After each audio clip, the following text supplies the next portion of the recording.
joined by Bill Meltzer from the PhiladelphiaFlyers.com website at every Flyers game, covering this team, this orange and black team that, Bill, ever since that December swoon where they were in the depths and nobody pointed fingers at each other, could you have predicted the run that they've gone on? This is historic. Yeah, certainly not to this kind of a level. The Flyers have been one of the top three teams record-wise in the National Hockey League since then. I don't think even they would have predicted that. But the Flyers, the Flyers, there are a lot of reasons for why they've been able to turn things around to this extent. For one thing, as you just alluded to, nobody was pointing fingers. Nobody, there was no carping behind each other's backs. There were no players. Certainly there were fans and media calling for the coach's head, but there was none of that coming from the room. None of the back channel kind of stuff sometimes that you get. Everybody was still on board. So, going out to Western Canada, going to Calgary, Vancouver, and Edmonton, and sweeping those three games, that was the beginning of the turnaround. The Flyers came home. They won 4 out of 5 at home, and they've just kept rolling since then. And there are a lot of reasons for it. Some of the younger guys on the team, moving Travis Konechny to the top line, for example, that enabled them to move Jake Voracek to another line.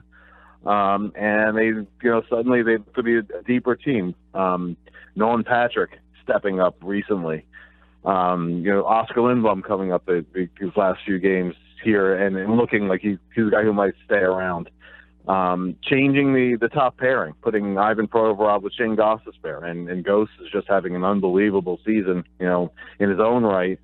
So now the Flyers have a top pairing that can play against just about any team in the league. And even the goaltending before the injuries, for the most part, the goalies gave them a chance to win. And now going out and getting Mrazek, but they have, there's a lot of reasons for it. But if you look at it, they've become a pretty solid hockey club.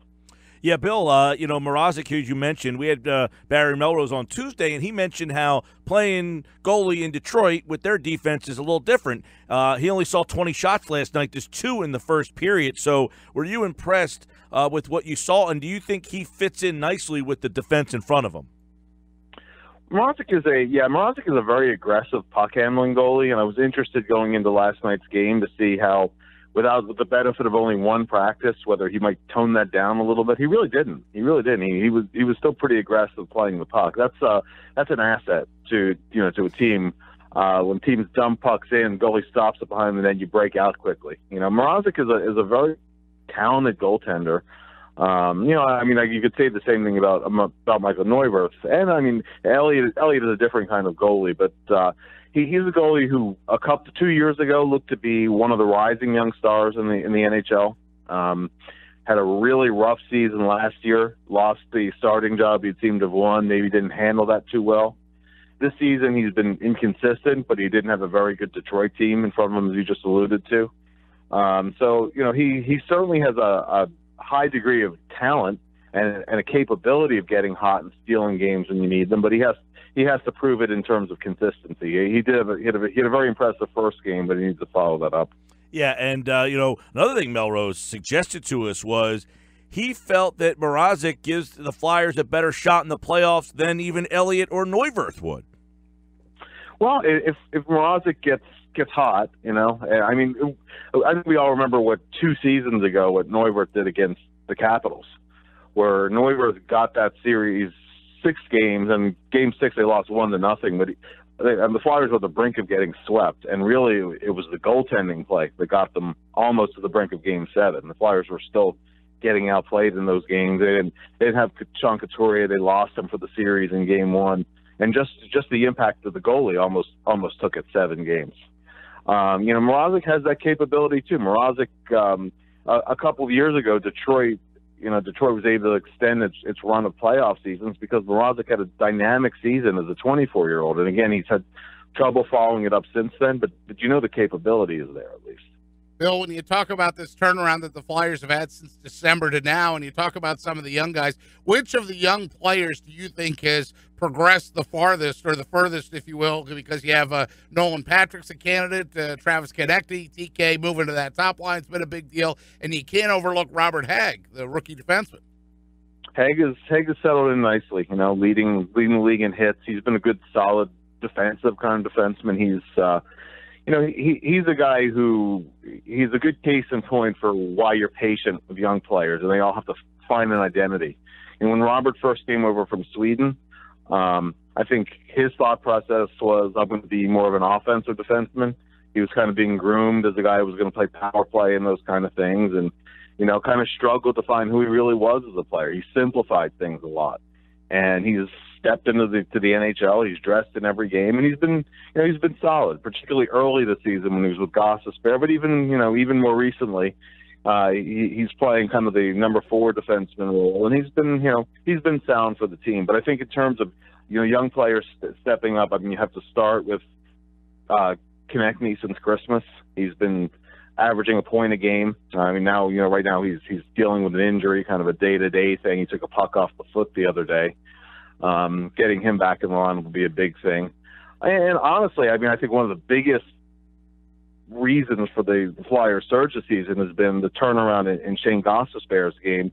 Not just producing points, getting back to the kind of point production he had his rookie year, but he's also playing the best defensive hockey, the best all-around hockey he's played by far in his career. Because even his rookie year, he was producing a ton of points, but defensively, you would kind of hold your breath sometimes, and Shane has really improved a whole lot defensively. I think that's been tremendous to see, and it's and it has a trickle down effect in the lineup too, because that pairing plays a lot of minutes. Then you can slot other guys in a more in a more ideal kind of usage. Yeah, you almost wonder if Ivan Provorov has rubbed off on Shane Gostisbehere, at least from the defensive end of things. Because now Provorov did make a mistake last night, but Provorov makes such few mistakes that maybe some of his defensive attitude and how to play defense in the NHL has kind of rubbed off on Ghost a little bit.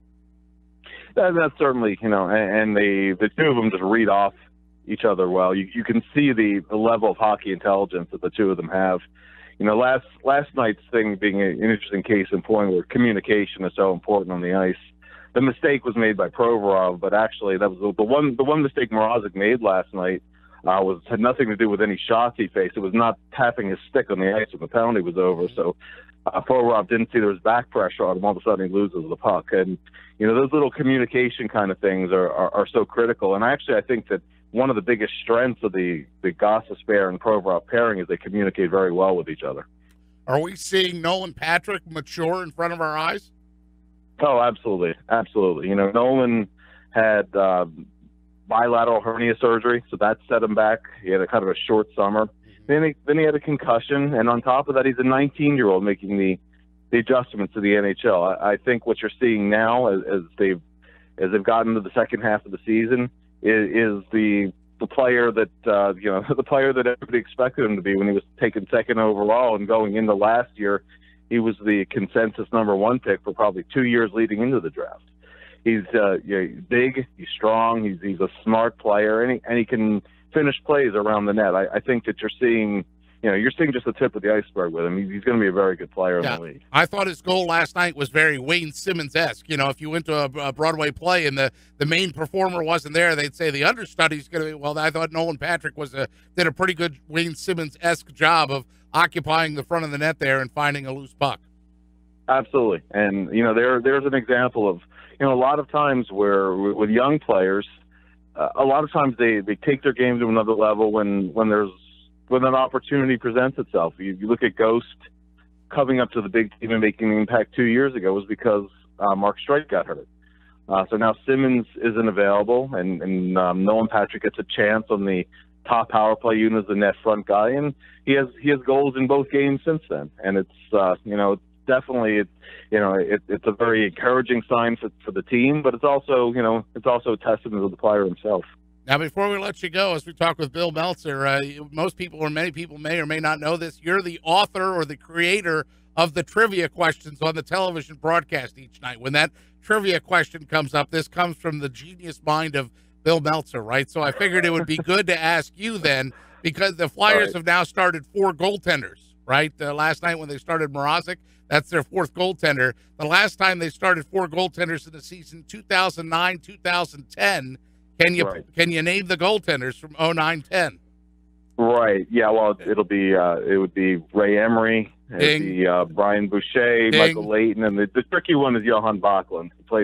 He started 1 game in Pittsburgh, and he actually suffered, I think, a groin injury in that game, so he didn't even finish it. And who's this Jeremy Duchesne? Does he get a half a point? Jeremy Duchesne came in as that's right.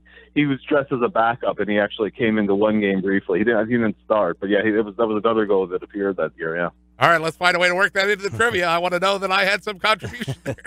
All right, we will make it happen. The Flyers and goalies. What a and Bill Clemente complained. Too hard. It's too hard. What a history. The Flyers and goaltenders. It's been a well, they're like oil in water sometimes, but it looks like they're getting it a little bit better here. They've had 3 very solid. And even Alex Lyon played very well in his start the other night. So Bill Meltzer with us here from the Flyers website. And, of course, the Flyers play tomorrow afternoon at 2, trying to keep the winning ways going. And you can listen to that on our sister station, 104.1 FM and 1450 AM. Thanks a bunch, Bill. Anytime, guys.